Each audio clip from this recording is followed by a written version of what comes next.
Hello, hi there. Good afternoon, good evening, and good morning, wherever you're watching me from. It depends on your time zone. Today, I want to be briefing you about a late talker.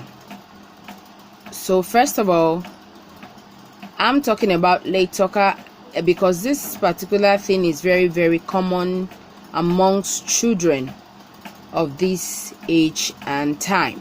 Okay, first of all, let me give you a definition of what I'm going to be talking about. A late talker is a toddler between the age of 18 to 13 or 18 to 30 months who has good understanding of language, typically developing play skills, thinking skills, motor skills, and also social skills, but also has a very limited spoken vocabulary for his or her age.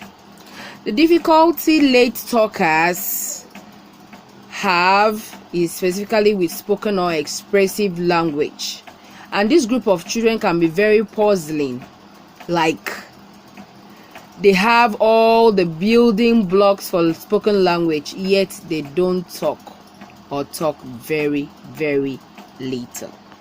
Okay, now to the main issue why I decided to talk extensively on this topic. Through first-hand experience that triggered me in going far to do research about who a late talker is. Okay, specifically, I'll be talking about the disadvantages of a late talker. I'm going to also talk about the advantages of late talker. I'm also going to be giving you some proven natural remedy that can also enhance talking in a late talker. Okay, and I'm also going to be talking to you about the vulnerabilities of a late talker. Believe me, a late talker child is very, very much vulnerable to a lot of unprecedented happenings. Example, in a family setting, you have older children and you also have younger children. So I'll be specifically using an older child as A, while I'll be using a younger child as B, and the younger child is a late talker, while the older child is somebody who you can understand words when he speaks to you. He can actually make sentences. So I'm going to be using he for these specifications. For example, in a family setting, a mom as a mother came back from work and your eldest child, which is a boy, is complaining to you that this is what his younger brother did to him. And you call your younger son and say, did you actually do this to your older brother? And the child nods the head. And you try to ask, a late talker cannot actually explain, so he will nod the head, or better still say yes, because they cannot really place yes and no. They don't actually know. Sometimes they don't know when to say yes, and they sometimes don't know when to say no. So the child is going to nod, and you acting as a mother with anger without getting to investigate or verify the information you've gotten from your older son, and you beat this your younger son, who I'm referring to B, because of what A told you. And this B, since he cannot express himself, he has a lot of vocabulary in his head that has formed, but because he cannot really put them in sentences to explain to you as a mom, he leaves crying emotionally. But do you know, even when you don't call back the child to say sorry, or even when you call back to say sorry, the child somehow feels bad inside of him, because you know why? He's a human being and he has emotions. So this is what I'm saying. That's the vulnerability number one that a late talker faces. You understand? When you don't get to investigate or verify information that you are being given to a late talker, you can just start beating the late talker child because of what a child who can actually speak well told you without verification. And also, secondly, some late talkers are very smart. They can do other creative work. They can actually write. They can actually spell. They know words. When they see words, they call them. What I mean by late talker is that they cannot make sentences. They cannot actually, vocabulary are in their head, but they cannot form it to a long word. Like, we already know that communication is a process of disseminating information. If I talk and you can hear me as a recipient, that means you've received my message. That is where communication takes place. So, as for a late talker, in his own case, it's not actually like that. He talks through gesture. And mind you, I said 18 to 30 months of age. It could be from 1 plus 2 years, 3 years. A child is not still talking fluently. You can hardly or barely understand what this child is saying, but you can actually understand their gesture. Like, for example, a late talker wants to eat. It might not really come to say, "Mommy, I'm hungry," or "Mommy, I want to eat." The child can just simply go to the kitchen, get a plate, get his plate or get his spoon, and come back to you as a mom. There and then you will actually know, oh, this child of mine is hungry. You stand up, you proceed in bringing food or dishing food for the child. Or they can come to you. They might not really come to you to say they are thirsty, they want to drink water, but they will just go directly to where you keep drinking water. They take it, bring it back to you to help them open it so they can drink from it.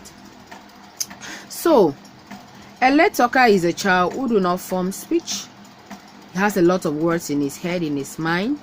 He cannot really make sentences, and sometimes he might say some things or talk, but you might not really understand, except you step up and try to understand their gesture when they are doing some things. Then we also have in the diaspora, there is a regulatory body called the ECI. I think it's Early Child Instructor, who they are body that were created to come in this kind of situation to help children who are not talking fast. They do speech therapy, they do speech tests to them, but I don't know if there is any such thing in this country, because I remember taking my child to the hospital because I feel he was not talking on time. So I thought a time came that people start asking, does he have tongue ties? When you gave birth to him, did you check if he had tongue ties, and so on? And you said, and you say you don't really know. Okay, say take the child to the hospital. And on reaching to the hospital, and the doctor check the child and tell you, madam, there is nothing wrong with this child. Every child grow at their own pace. Give the child some time. He is going to start talking by himself. And sometimes it can be hereditary. It could be from the maternal side. It could also be from the paternal side, that there is one of you as a parent, or a cousin of that child, or somebody in the family of either the mother or the father that did not talk on time. It can be inherited. It can be something that was inherited from the family. But as a mom, I know it sometimes spring up worries in you as a mom that you've given birth to a child. Probably you gave birth to this child with another person's child, and their own children have started talking, saying all manner of things, but your child has not started talking for you to understand, or for other people to understand. Trust me, it's nothing to panic, it's nothing to worry. Just give that child some time.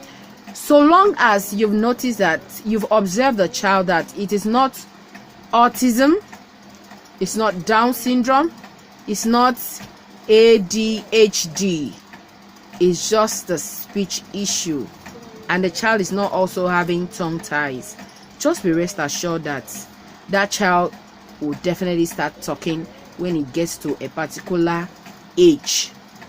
It's only when a child has passed 5 years old, because I've seen a 5-year-old who is not talking, but gradually has started making some words and sentences. I can't count how many times the mother has told me he has taken this boy to the hospital, but still. And I think this slow talking thing is always very, very often in boy children. as in male children than in female children. You know, female women are naturally blessed. We are verbally blessed with words. We can say things, we can run our mouth. But boys, I think it's vulnerable with boys and not girls. So if you have such a child with you, you don't have to panic. Just prayerfully give that child some time. That child is definitely going to talk, and by the time that child start talking, believe you me, you are going to say shut up at some point. You are going to stop the child from talking at some point. There's some things you come and the child will start running mouth. You say, just please, can you just be quiet? So don't have to worry. I know you can spring up worries in you as a mom, but just relax. Let me give you some tips that can help this child to improve on his or her speech.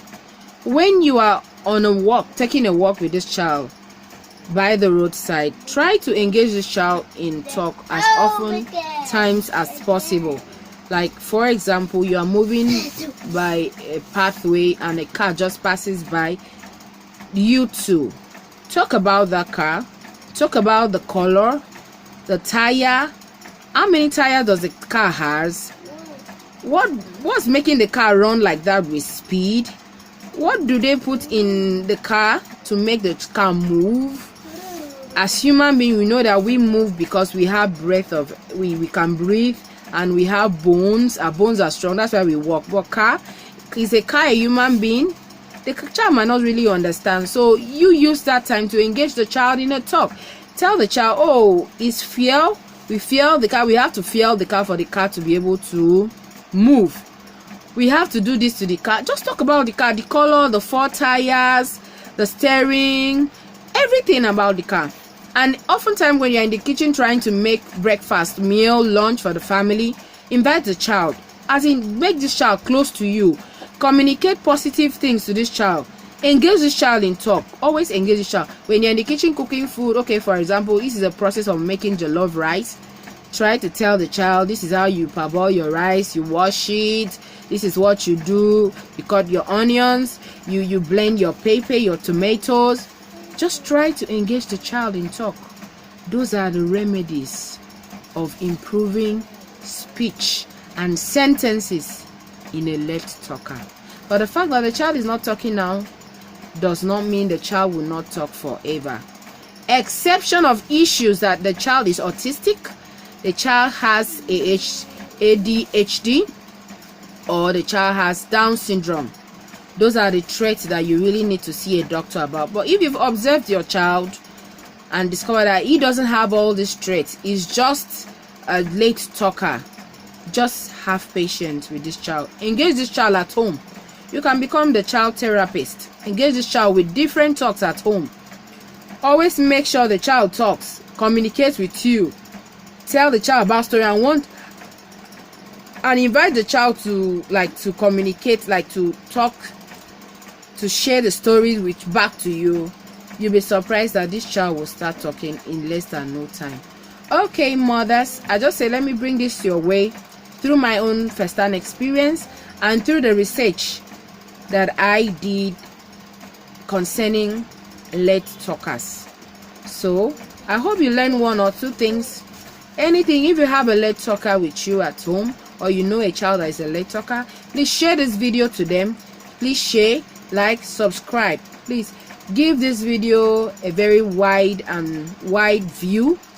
Make it go viral, so at least parents who have slow talker with them you can also go to Google to research. You can Google it to research more about a late talker.